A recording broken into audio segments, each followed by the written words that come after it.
सबसे पहले नजर डालते हैं आज की 4 बड़ी खबरों पर।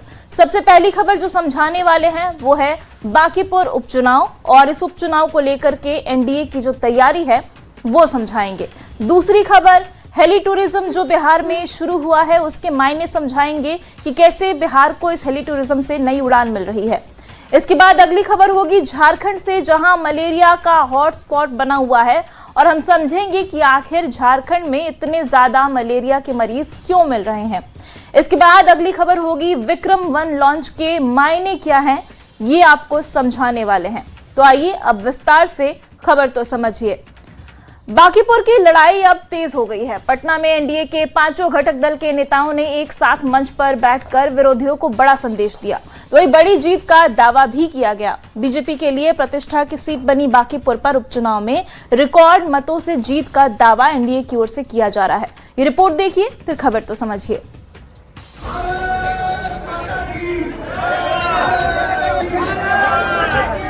बांकीपुर विधानसभा सीट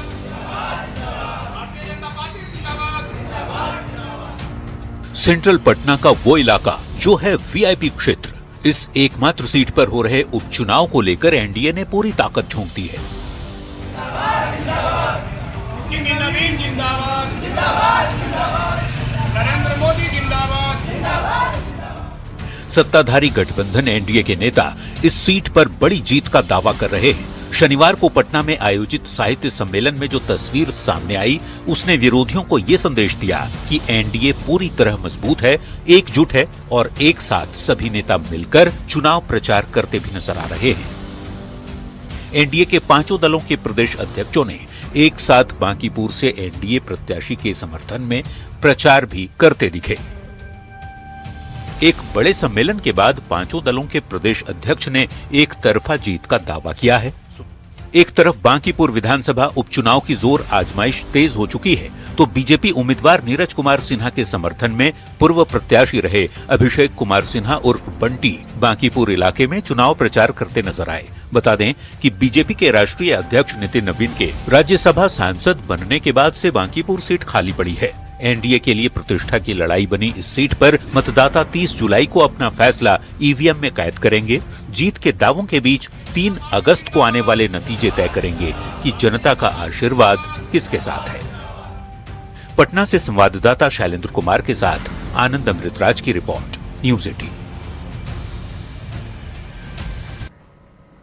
तो बांकीपुर चुनाव की तारीख नजदीक आती जा रही है और इसके साथ ही तैयारियां भी तेज होती जा रही हैं। और आइए अब खबर तो समझते हैं। बांकीपुर उपचुनाव से पहले सियासी गहमा-गहमी तेज हो गई है, और ये जो गहमा-गहमी है उसे आप समझिए। सबसे पहले तो आप ये समझिए कि ये मुकाबला बांकीपुर उपचुनाव का आखिर किसके बीच होने वाला है मुख्य तौर पे। तो देखिए, बीजेपी के नीरज कुमार सिन्हा मैदान में हैं और उनके खिलाफ हैं जनसुराज के प्रशांत किशोर, जनसुराज पार्टी से वो होंगे। और इसके अलावा आरजेडी की रेखा कुमारी भी बांकीपुर उपचुनाव में अपनी किस्मत आजमाने वाली हैं। बांकीपुर उपचुनाव में एनडीए की तैयारी क्या है इसे समझिए। बांकीपुर उपचुनाव को लेकर एनडीए ने पूरी ताकत झोंक दी है।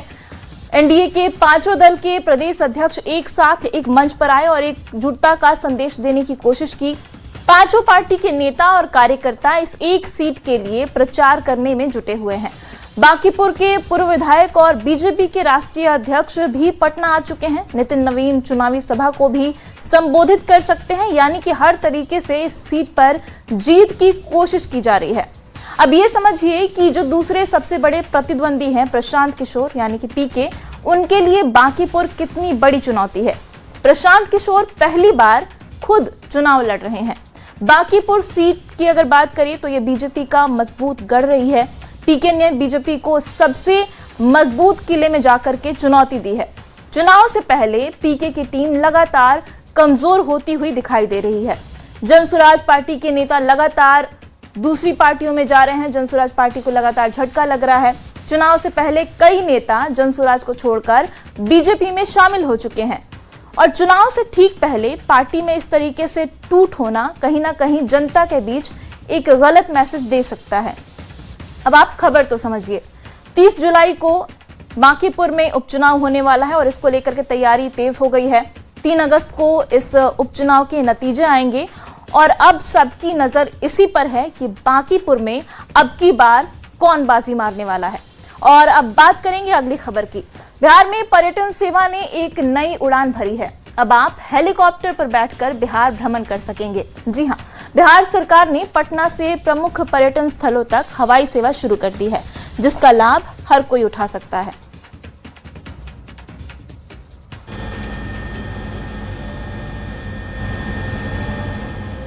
क्या आपने कभी सोचा है कि बिहार ऊपर से कैसा दिखता है?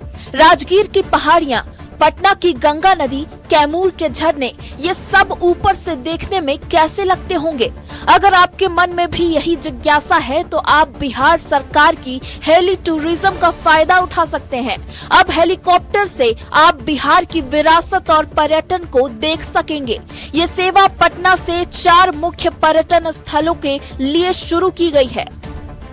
Patna Joy ride, Patna Rajgir, Patna Valmiki Nagar, Patna Kaimur. हर यात्री की दूरी और समय के हिसाब से हेलीकॉप्टर का किराया तय किया गया है। इस नई सेवा के शुरू होने से बिहार के लोगों में बेहद उत्साह देखने को मिल रहा है।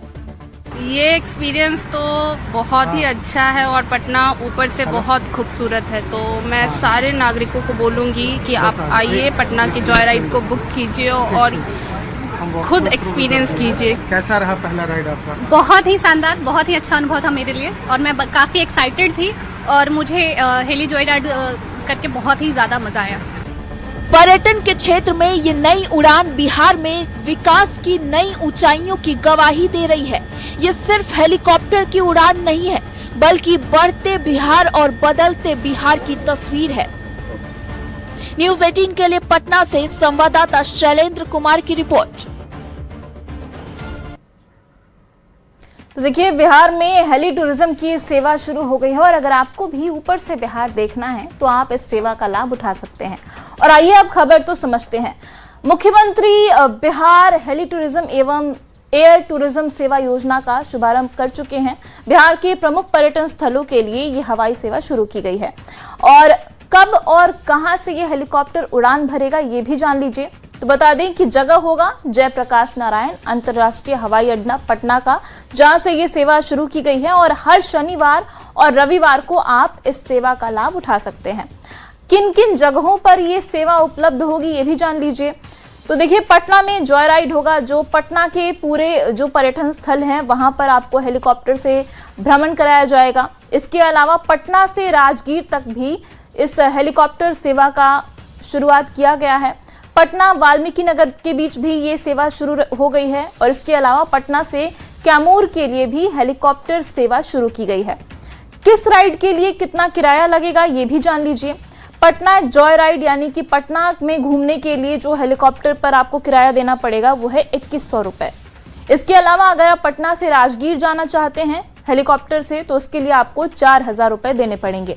पटना से वाल्मीकि नगर आपको जाना है तो इसके लिए 5000 रुपए आपको खर्च करने पड़ेंगे।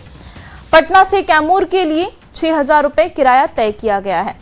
अब खबर तो समझिए कि हेली टूरिज्म से आखिर बिहार को क्या फायदा होने वाला है। देखिए, पर्यटन स्थलों तक जो पर्यटक हैं वो काफी आसानी से पहुंच सकेंगे। इसके अलावा पर्यटन उद्योग को इस नई सेवा से बढ़ावा मिलेगा। स्थानीय लोगों के लिए रोजगार के नए अवसर पैदा होंगे और इसकी वजह से आर्थिक गतिविधि भी तेज होगी और यही वजह है कि इसे बिहार के विकास में एक नई उड़ान बताया जा रहा है। बढ़ते हैं अगली खबर की ओर। क्या झारखंड में मलेरिया बेकाबू हो चुका है? ये सवाल इसलिए क्योंकि मलेरिया के बढ़ते मामलों ने स्वास्थ्य विभाग की चिंता बढ़ा दी है। राज्य के कई जिले मलेरिया के हॉटस्पॉट बन चुके हैं और जून महीने तक 16,728 से ज्यादा मलेरिया पीड़ित मरीज सामने आ चुके हैं। ये रिपोर्ट देखिए, फिर खबर तो समझिए। झारखंड में मलेरिया एक बार फिर तेजी से पैर पसार रहा है। राज्य के कई जिले अब मलेरिया के हॉटस्पॉट बन चुके हैं। सबसे बड़ी चिंता की बात यह है कि मुख्यमंत्री हेमंत सोरेन का विधानसभा क्षेत्र भी इस बीमारी की चपेट में है। लगातार बढ़ते मामलों ने स्वास्थ्य विभाग की चिंता बढ़ा दी है। स्वास्थ्य विभाग के आंकड़ों के मुताबिक जून महीने तक राज्य में 16,728 मलेरिया और 77 डेंगू के मरीज मिल चुके हैं। विशेषज्ञों का कहना है कि इस साल पिछले कई सालों की तुलना में मलेरिया के मामले ज्यादा सामने आ रहे हैं। इसे देखते हुए जांच और सर्विलांस अभियान तेज कर दिया गया है। मच्छर के जो ट्रांसमिशन होता है मलेरिया का, वो सालों भर चल रहा होता है, लेकिन ये प्री मॉनसून से लेकर लेट मॉनसून तक या पोस्ट मॉनसून तक इनका प्रकोप ज़्यादा रहता है। उधर बढ़ते मलेरिया के मामलों को लेकर अब सियासत भी तेज हो गई है। बीजेपी ने राज्य सरकार पर हमला बोलते हुए कहा कि झारखंड का हेल्थ सिस्टम पूरी तरह फेल हो चुका है और स्वास्थ्य मंत्री अपनी जिम्मेदारी निभाने में नाकाम रहे हैं। इसी वजह से मलेरिया के मामले लगातार बढ़ रहे हैं। एक तरफ मलेरिया के बढ़ते मामले, दूसरी तरफ राजनीतिक बयानबाजी तेज हो गई है। लेकिन सबसे बड़ा सवाल यही है कि क्या सियासत से मलेरिया रुकेगा या फिर जरूरत है जमीनी स्तर पर मच्छर नियंत्रण, जागरूकता और समय पर इलाज की, ताकि झारखंड इस बढ़ते खतरे से बाहर निकल सके। न्यूज़ 18 के लिए रांची से गौरव झा के साथ ब्यूरो रिपोर्ट। तो झारखंड में मलेरिया के मामले लगातार बढ़ते जा रहे हैं और ऐसे में अब कहीं ना कहीं सवाल उठता है कि आखिर ये क्यों हो रहा है। तो आइए खबर तो समझते हैं। सबसे पहले तो आप ये समझिए कि झारखंड आखिर क्यों बन गया है मलेरिया का हॉटस्पॉट। झारखंड का भूगोल जो है वो मलेरिया के लिए बहुत ही आदर्श माना जाता है। लगभग 1/3 क्षेत्र यहाँ पर जंगल से घिरा हुआ है। पहाड़ी और नदी नालों की वजह से यहाँ के जो इलाके हैं वहां पर मच्छर ज्यादा पनपते हैं। मॉनसून के दौरान इन इलाकों में पानी जमा हो जाता है, जिसकी वजह से एनोफिलिस मच्छर तेजी से पनपने लगते हैं। कई गांव में घने जंगल हैं और वहां पर पीएचसी नहीं है, अगर है भी तो बहुत दूर है। अस्पताल दूर होने की वजह से समय पर जांच नहीं हो पाती है, जिसकी वजह से बीमारी पकड़ में नहीं आती। आदिवासी इलाकों में बीमारी सबसे ज्यादा होती है क्योंकि ये लोग जंगलों में ही रहते हैं ज्यादातर। राज्य की लगभग 26 से 28% तक आबादी अनुसूचित जनजातियों की है और ये आबादी लगातार संक्रमित मच्छरों के संपर्क में रहती है।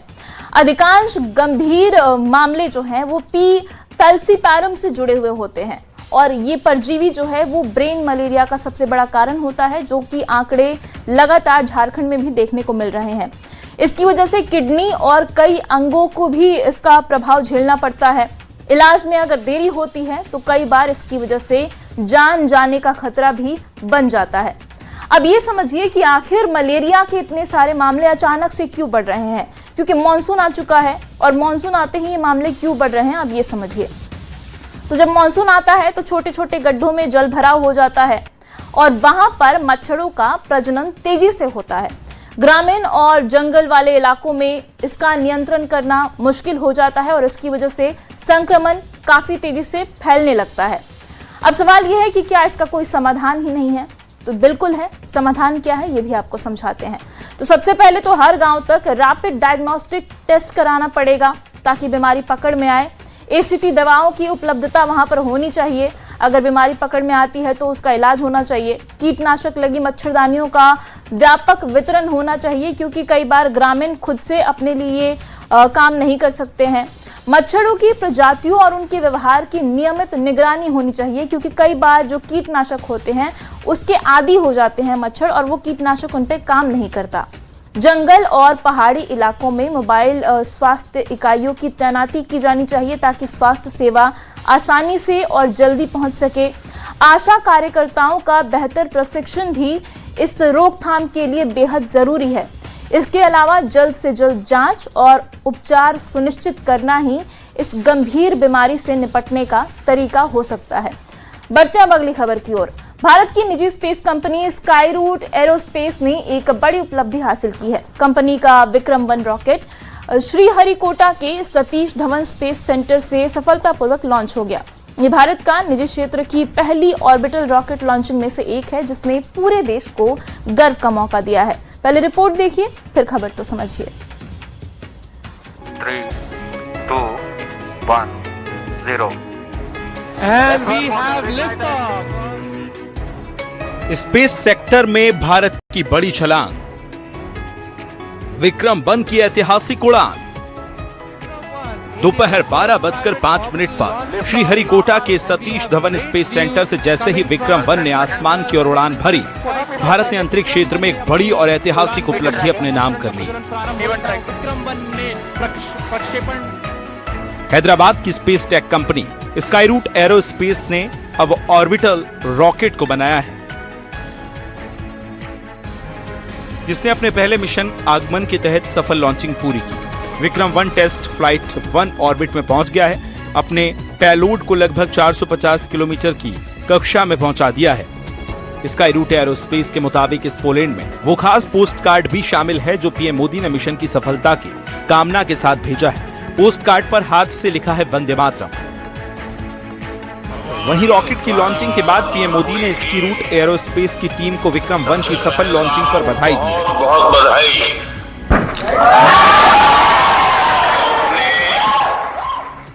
सोशल मीडिया एक्स पर लिखा कि ये भारत की अंतरिक्ष यात्रा का एक अहम पड़ाव है। हमारे प्राइवेट सेक्टर की बढ़ती भागीदारी नए रास्ते खोल रही है और इनोवेशन को बढ़ावा दे रही है। ये उपलब्धि अनगिनत युवाओं को बड़े सपने देखने और निडर होकर इनोवेशन करने के लिए प्रेरित करेगी। विक्रम-1 की ये उड़ान भारत के स्पेस इकोसिस्टम में निजी क्षेत्र की बढ़ती ताकत का प्रतीक है। आने वाले सालों में ऐसे मिशन देश को वैश्विक स्पेस मार्केट में नई पहचान दिलाने के साथ कम लागत वाली लॉन्च सेवाओं का बड़ा केंद्र भी बना सकते हैं। तो देखिए, विक्रम-1 लॉन्च हो चुका है और अब इस पर पूरा भारत गर्व कर रहा है। और अब आप खबर तो समझिए, विक्रम-1 का लॉन्च आखिर ऐतिहासिक क्यों है, ये समझने वाली बात है। तो देखिए, विक्रम-1 का लॉन्च ऐतिहासिक इसलिए है क्योंकि ये पहली बार ऐसा हुआ है। श्रीकोटा से विक्रम-1 रॉकेट सफल तरीके से लॉन्च कर दिया गया है। भारत की निजी स्पेस कंपनी स्काईरूट एरोस्पेस ने इस रॉकेट को लॉन्च किया है। भारत की निजी कंपनी क्षेत्र की ये पहली ऑर्बिटल रॉकेट लॉन्चिंग है। भारत के पूरे प्राइवेट स्पेस सेक्टर के लिए ये एक बड़ा मौका है क्योंकि ये पहली शुरुआत है। अब आप ये समझिए कि ऑर्बिटल रॉकेट क्या होता है। तो देखिए, एक तेज रफ्तार के साथ पृथ्वी के ऑर्बिट में घूमने वाला रॉकेट होता है और ये रॉकेट ऑर्बिट में जाकर वापस नहीं आता है और इसकी वजह से ये बहुत ही महत्वपूर्ण हो जाता है। अब ये विक्रम-1 जो लॉन्च हुआ है वो इतना अहम क्यों है, आपको ये भी समझाते हैं। विक्रम-1 सफल तरीके से अगर लॉन्च हो गया है और अब ये मिशन सफल रहा तो ये भारत के लिए एक बड़ी उपलब्धि होगी। पहली बार किसी भारतीय प्राइवेट कंपनी का ऑर्बिटल रॉकेट सफल होगा। भारत के प्राइवेट स्पेस सेक्टर को इसकी वजह से मजबूती मिलेगी और इसके बाद भविष्य में देश के ज़्यादा से ज़्यादा देश से कमर्शियल सैटेलाइट लॉन्च किए जा सकेंगे और इसी वजह से पूरा भारत अब इस अहम मौके पर गर्व महसूस कर रहा है और खुद प्रधानमंत्री मोदी ने भी इसके लिए बधाई दी है। बढ़ेंगे अगली खबर की ओर। अब बात करेंगे एक ऐसी खबर की जो कि आपकी जेब से जुड़ी हुई है। कभी आपके साथ ऐसा हुआ है कि आपने कुछ नोट अपनी जेब में छोड़ दिए हैं और कपड़े धोते समय उन्हें निकालना भूल गए और जब तक ये पता चला कि पॉकेट में पैसे थे तब तक करारे नोट गलकर पिलपिले हो जाते हैं, कई बार फट भी जाते हैं। पर अब आरबीआई इसका एक नया समाधान खोजने की तैयारी में है। रिजर्व बैंक ऑफ इंडिया जल्द ही देश में प्लास्टिक यानी कि पॉलीमर से बनी नोटों का पहला पायलट प्रोजेक्ट शुरू करने वाला है। शुरुआती फेज में सबसे पहले छोटी वैल्यू के नोटों को इसके लिए टेस्टिंग किया जाएगा और अगर टेस्टिंग पूरी तरह सफल रही तो आरबीआई साल 2027 तक देश में इन पॉलीमर नोटों का फुल स्केल लॉन्च शुरू कर सकता है और इसके लिए ग्लोबल टेंडर जारी कर दिया गया है और इसकी वजह से आम लोगों को भी काफ़ी आसानी होगी क्योंकि जो कागज़ के नोट होते हैं वो कई बार गल जाते हैं, गंदे हो जाते हैं, फट जाते हैं।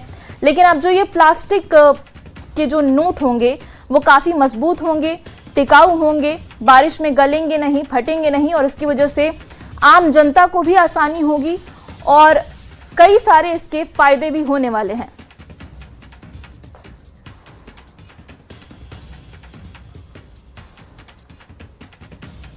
तो देखिए, नई करेंसी को लेकर के आरबीआई ने तैयारी शुरू कर ली है और इसको लेकर के अब ग्लोबल टेंडर भी जारी कर दिया गया है।